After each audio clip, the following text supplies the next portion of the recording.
हैं वही इस पृथ्वी ग्रह पर जो किसी महापुरुष ने आज तक नहीं दिया।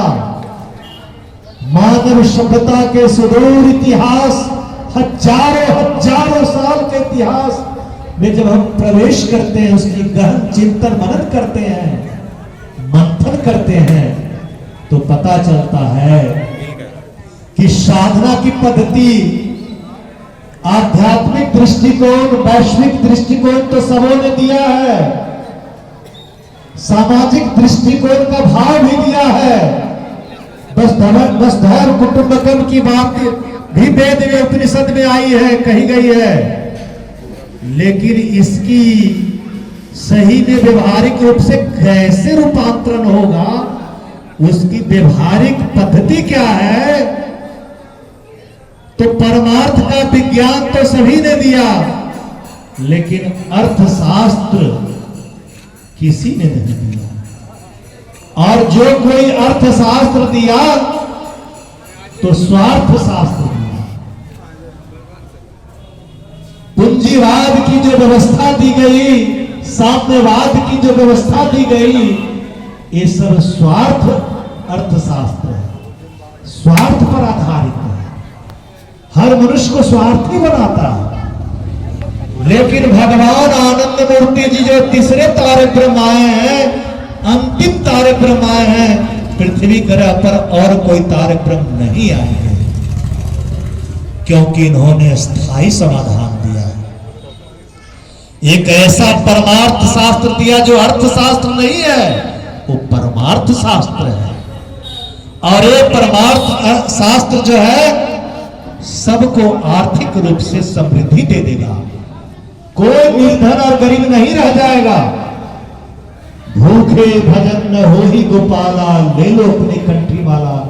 कबीर दास की बानी सुनते रहे, लेकिन इसको व्यवहारिक रूप से चरितार्थ करने के लिए जिस बाबा नाम केवलम कीर्तन को गाते हैं, उनके संस्थापक बाबा श्री श्याम मूर्ति जी ने प्राउत देकर के प्रगतिशील उपयोगी तत्व जो अर्थ, एक परमार्थ शास्त्र है, अर्थशास्त्र नहीं है, परमार्थ शास्त्र है, इसको देकर के कहा अब भूखे भजन एक कंठी माला जपने की जरूरत नहीं है।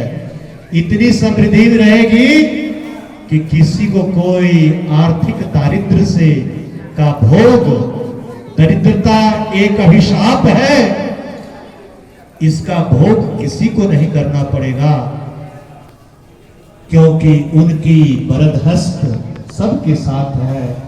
व्यवस्था उन्होंने दिया है।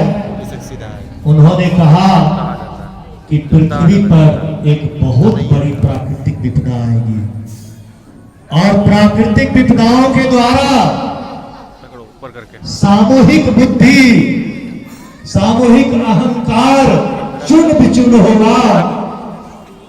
उसके बाद प्रवृत्ति की समूह में स्वीकृति होगी।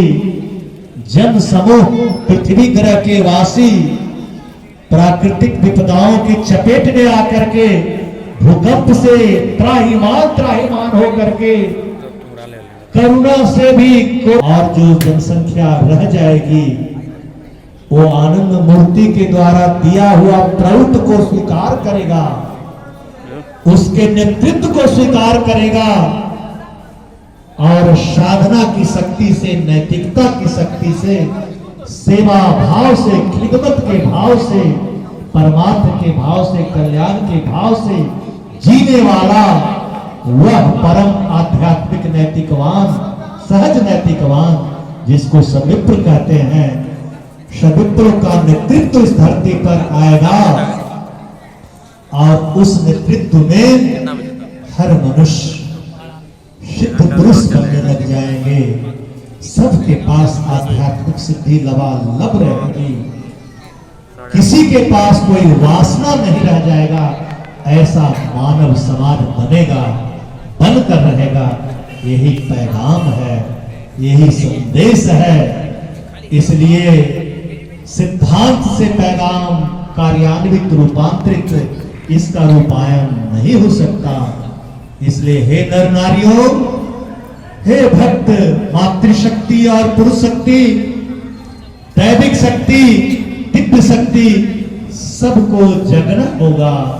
सबको आनंद मार्ग के ध्वज पताका को फहराना होगा। लेकर के दुनिया के नैतिकवादियों एक हो कहना पड़ेगा। और जात पात की करो विदाई, मानव मानव भाई भाई सबको कहना होगा। और आनंद मार्ग ही एक मार्ग मनुष्य मात्र का है। इस दिव्य संदेश का समाजीकरण करना होगा। तो इसी कुछ स्वप्न की बात नहीं कह गई, ये कोई दिवा स्वप्न नहीं है, ये हकीकत होगा।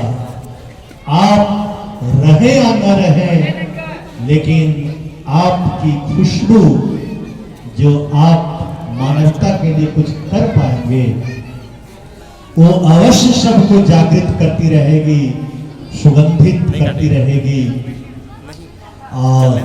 और जो परमात्मा का स्वप्न है, उद्देश्य है, महत उद्देश्य है, आनंद मार्ग का जो महान आदर्श है, वो रूपांतरित हो करके रहेगा।